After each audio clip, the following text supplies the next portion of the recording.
Hello, this is another GMP Detox session.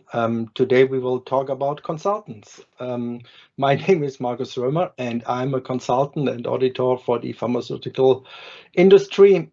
And I have shared my screen. We will start with something in general. So like we see it here in the first slide, basically, I have opened a warning letter that was issued to a company in Thailand, and you will find some magic sentence like this. We strongly recommend that you retain a qualified consultant to assist you in your remediation.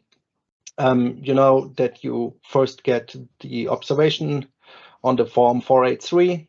You have time to create your response letter. The response letter here was not adequate, and so then it comes to a warning letter. And these warning letters are published by the US FDA based on a Freedom of Information Act. And so here you see that the agency does recommend that this company who has serious problems regarding data integrity, records and document management and so on, that they should use a qualified consultant. So if you think about that, or if you look on your career and now you want to become a consultant, or you are in a company who needs a consultant, the question is what kind of requirements are defined for consultants in general. And here you see also a little bit down here, they also had another problem additionally upon request for a list of all laboratory non-conformances and investigations during the inspection. Your staff initially stated that there were no out of specifications, incidents, non-conformance or investigations for the last 3 years, so, and provided blank logs, for example. However, later during the inspection, our investigator observed logs for these years on an electronic drive that contained non-conformance reports.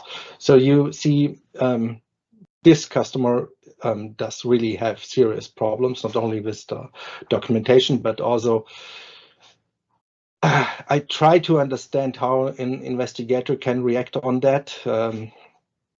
I'm not always cool if it comes to something like this. So, however, you cannot believe that there have been no OS results in 3 years, and then they found that later. So I had that if in a different detox session.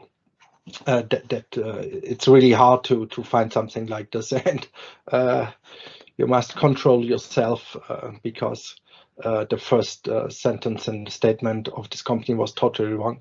However, what are the requirements for a consultant? Here a consultant would have a lot of work in different aspects. Yes, there are some requirements for being or to hire a consultant. In European GMP, pharmaceutical, EU Oil Volume 4, Chapter 2, it's called Personal. In Chapter 2.2.3, there's defined what a consultant should bring with him, her. Consultants should have adequate education, training, and experience, or any combination thereof, to advise on the subject for which they are retained.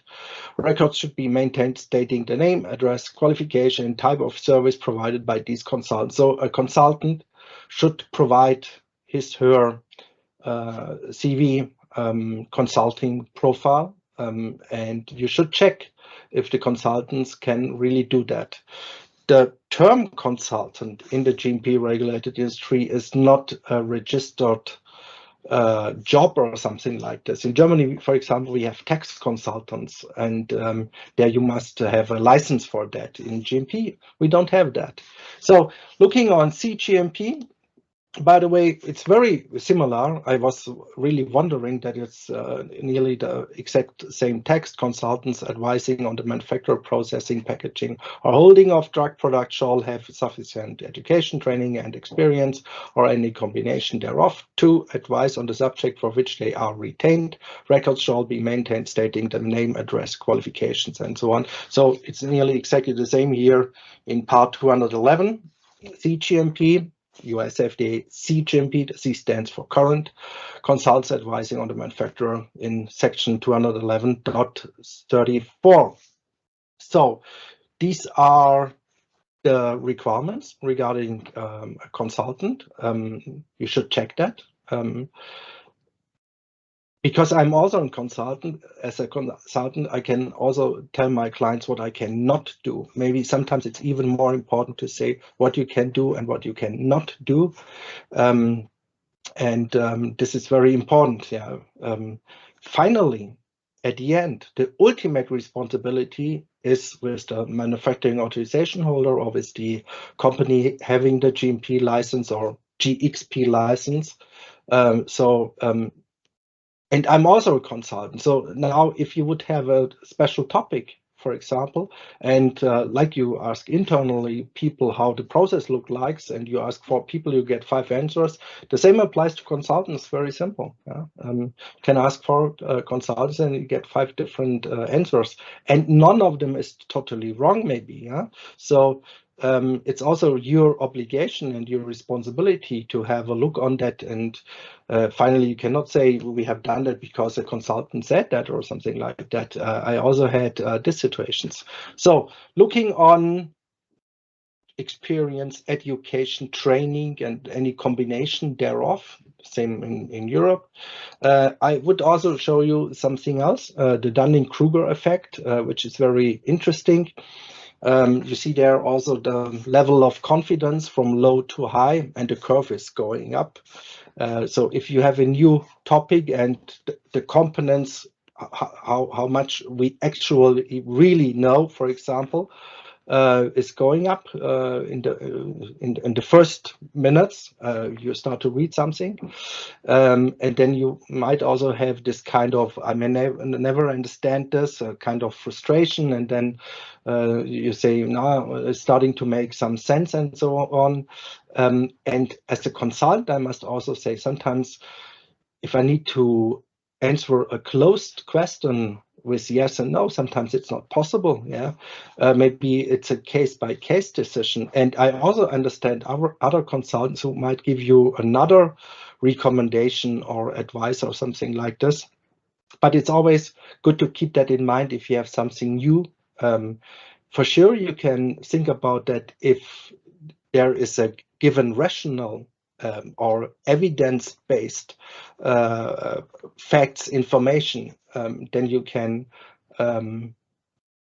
justify that better, the level of experience. Like you would just say, yeah, we know this guy, it will work or something like this, or he's available. Huh? Nowadays, the term consultant, sometimes if recruiter companies are calling me and they ask you, we need for 6 months someone 100% working on whatever deviations and so on.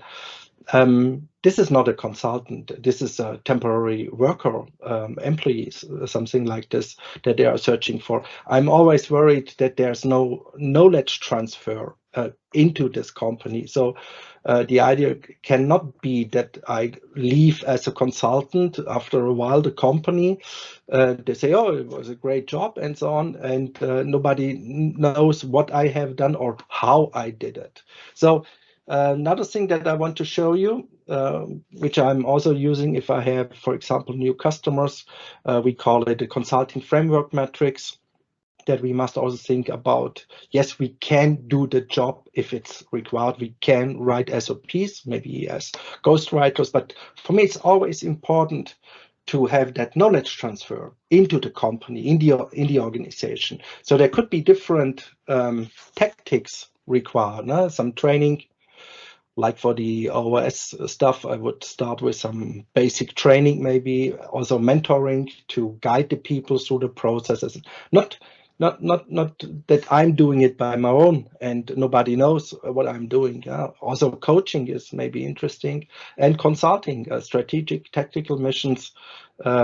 Or is it to be a firefighter or whatever? But that should be not the normal case. Yeah, there should be some transfer of knowledge, especially if you work on such warning letters.